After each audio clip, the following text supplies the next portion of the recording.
and all those people, and I know it's not our chat, but all those people out there that were just dogging the hell out of him, he's a bust, he's this, he's that.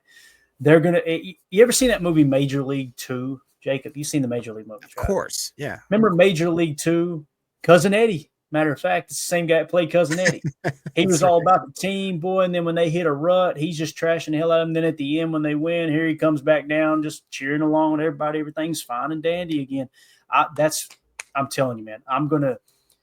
I've got some tweets that I have archived away and bookmarked that when Lucas Van Ness blows up this year, if he does, will make some people look silly on socials. I'm just telling you.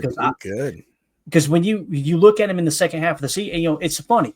Go trade for TJ Watt. Go trade for Max Crosby. Go get LVN had a higher pressure rate than both of those guys last year. Yep. And that was after having kind of a bad first half of the year and then playing with a broken thumb. I think he's really going to crank it up this year. I'm excited to see what he does for sure. So you're right, though, man. He's a hoss. He is a monster, no doubt. Look at him compared to the Water Girl. He's like, look at that. That's insane, dude. Absolutely huge. Trying to see if Rob Demovsky or anybody has tweeted anything out here. Is obviously they took a water break there just a second ago. We got Tim's feed up on the screen. I seen a tweet went out earlier about Emmanuel Wilson as well. So we've gotten quite a bit of information during this live stream, to be honest with you, Jacob. Aaron Banks had his helmet back with him. Savion Williams working his way back from a concussion.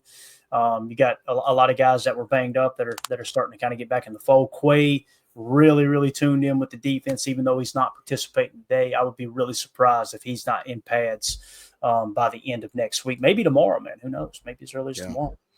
Nathan in the chat says, Clayton, do you think after this year, if Luke Musgrave doesn't perform, do you think we take a shot at tight end next year? Yeah, I mean, if Musgrave plays at the level he did last year, I think there's a legit shot that he's not the dude. That could be the case. And again, we talk about, the injury concerns. And again, this isn't saying he's soft. The dude played with internal bleeding, finished the game with internal bleeding fairly early in the game when he took that shot on the sideline. But a miss is a miss. The only thing worse than making a bad draft choice is refusing to admit you made a bad draft choice, right? So, yeah, there's a chance you take another shot at tight end. Now, the big thing with me, though, when we looked at the contracts, I think we've got Ben Sims. We still have his rights next year. So when you look at it, I personally like Ben Sims. I'm going to be honest. I like Ben Sims more than Musgrave up to this point. Now, Musgrave has a lot more potential than Ben Sims. John Fitzpatrick is more of that H-back role. You can put him back there at that wing position and just knock the linebacker's ass off in those goal line situations. Messiah Swinson, big body dude. He just hasn't been able to kind of crack in to the upper echelon of the Packers tight end roster. So, yeah, if Musgrave does exactly what he did last year, if he stays healthy and grades out in the 40s and we don't really see, man, he's just not as dynamic as we thought, I could see him taking a swing in the draft next year for sure.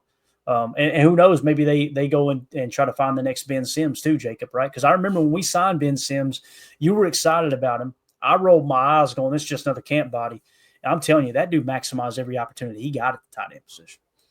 Yeah, that's another one that I will humbly brag that for whatever reason, I'll be honest. I just love the underdog. So like most of the time I'm going to put a lot of stock in whether or not they can perform or whatever. But what do you think about Ed Madden saying that he heard that Aaron Banks is back on the field right now? Again, we heard he had his helmet. That's a good sign he was going to get on the field. I think he's probably going to be good to go. I think it was one of those things that the back got tight. LaFleur and them shut him down for a couple of days. Let's get him out there for pads. Tomorrow is when we're going to find out, boys. When the pads come on tomorrow, that's when we're going to know who's healthy and who isn't. Because right now, people can kind of blend in. Don't be surprised if we get a couple of injuries pop up today where someone's got some tightness, maybe someone's got some soreness, and they don't want to risk it with the pads on tomorrow. So I'm kind of expecting, rather than everybody get healthier going into tomorrow, I'm expecting us to have a slight setback with a couple of players, maybe them being precautionary with. Go ahead, read what Chris said there. Yeah, Chris the Casual Packers Fanatic says, Ben Sims is an elite athlete. He can do much more than he's showed us thus far. Guys in the chat, if you could you give us a Ben Sims RAS, please? I know you guys are beyond that. I remember it being high, man. Hot on rise. If you could find that for me, that'd be great. And we'll come back to that in just a second here. Yeah, for sure. And we got some Patreon questions we'll hit real quick in our Patreon group. It's just the way that you can kind of be heard here on the show. I'm going to leave this up, the practice in the background there, but we'll just kind of read them off the screen. Chris the Casual in our Patreon group said, if you had to bet it all, does future WWE star Lucas the Flaccid Hammer Van Ness hit 75% of his potential and become a Pro Bowl caliber pass rusher in a Green Bay Packers jersey? I think if we cipher through the BS, which Chris is really good at, and that's what I appreciate about Chris. I think what he's asking here is, do we think he will become a Pro Bowl caliber pass rusher? And here's what you got to ask yourself, Jacob. Let's compare it to Gary last year. Do we think that Lucas Van Ness can reach the potential that Gary unveiled last year, which he was a Pro Bowler? He led the all edge defenders in run stop percentage, or run stops in general. He led the Packers in sacks with 7.5. He led the Packers in a quarterback pressure percentage, other than Brenton Cox Jr., who had a little bit higher number there. Do we think that he can reach that point? Absolutely.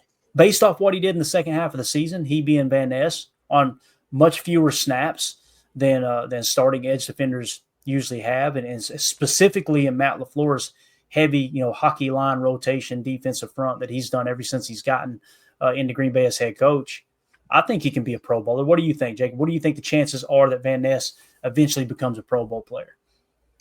Yeah, I really do. I honestly do think that sometimes it takes a guy a few years to get acclimated, sometimes it just, whatever they're asking him to do necessarily doesn't fit what his traits are, what he's really, really good at. I think that Jeff Hafley is a unique type of coach where he understands, all right, I have to look at each individual player and I have to understand if I'm asking him to do something that isn't in their wheelhouse. You know what I mean? Like I need to understand if what I'm asking him to do is outside of his realm of possibility. And I think that LVN, just from him being a mountain of a man, an absolute human meat missile himself, is just now kind of maybe finding his niche too. Like it takes time. Like I can't imagine how it must be to go from the college level to the NFL level and thinking that you can just translate those exact traits and have that same performance. You know what I'm saying? Like it just doesn't work that way.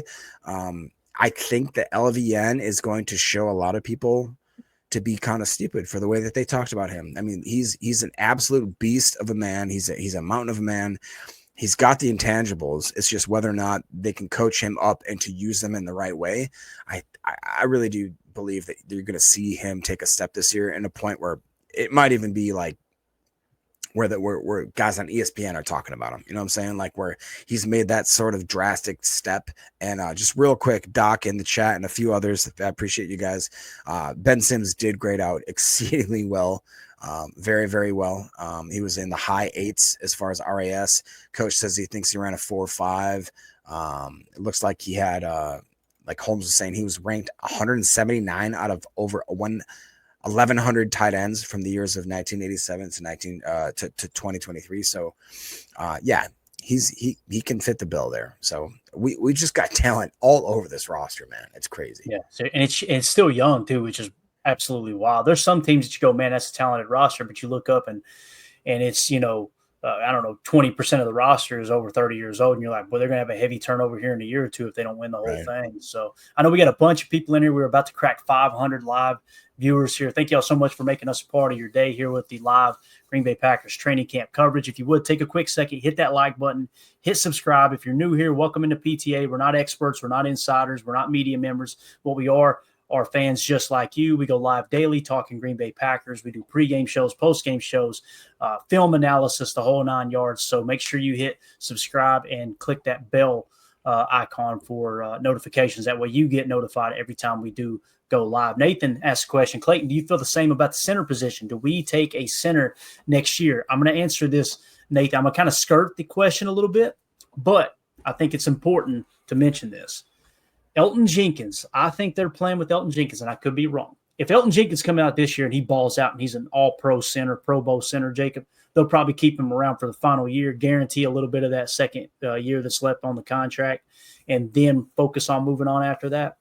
But if Elgton Jenkins plays kind of at the level he has played, where it's not like this top 10 at his position type thing or top 5 at his position, I think there's a decent chance that next year what they'll do with Elton is they'll ask him to take a pay cut. And by pay cut, what we mean is convert some of his base salary to signing bonus to make it appealing for him, but lower the overall number of the contract. I think they may go that route. And you'll probably ask him, well, why would he do that?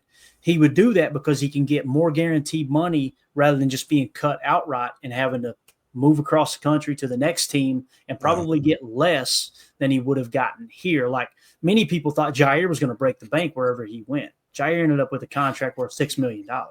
I could see that happening with Elton. That's why he would take, a little more guaranteed money, but less overall money, if that makes sense, just a little stability. Now, if they don't take that approach, Nathan, what's going to happen is they cut him loose because next year, basically his dead cap hit next year is $4.8 million.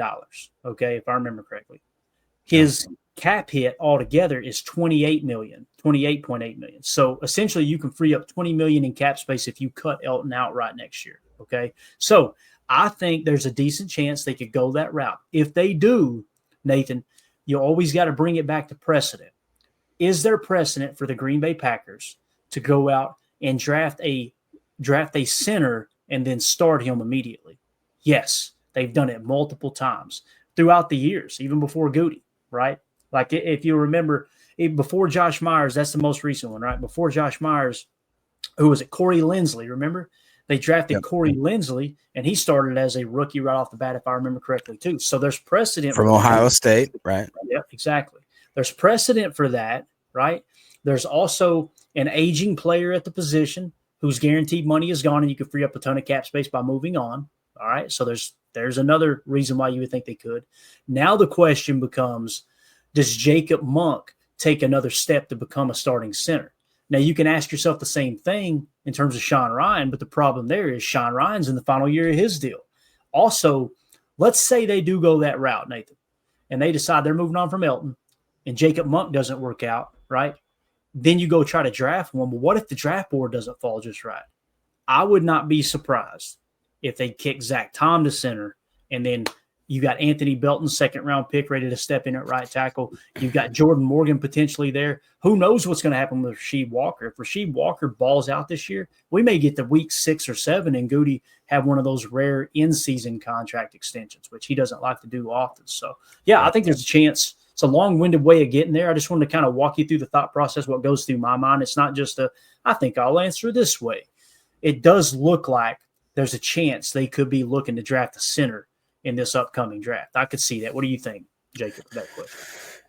Yeah, it's tough. I think a lot of it's going to depend on how Elton handles this. It really does. And if, like you said, if he comes in and he performs the way that he is, but we have to remember that he's pushing 30, right? Isn't he 29, about to be 30, if not already 30? Yeah. The Packers just, they're like Leo DiCaprio, baby. They ain't going to, and dating the oldies, they want these young guys that are in there, and they're anti-Jacob. They ain't hey, early bird special is great. I just think that Monk has actually shown a lot, and the fact that they are willing to stick with him, they didn't draft him for no reason.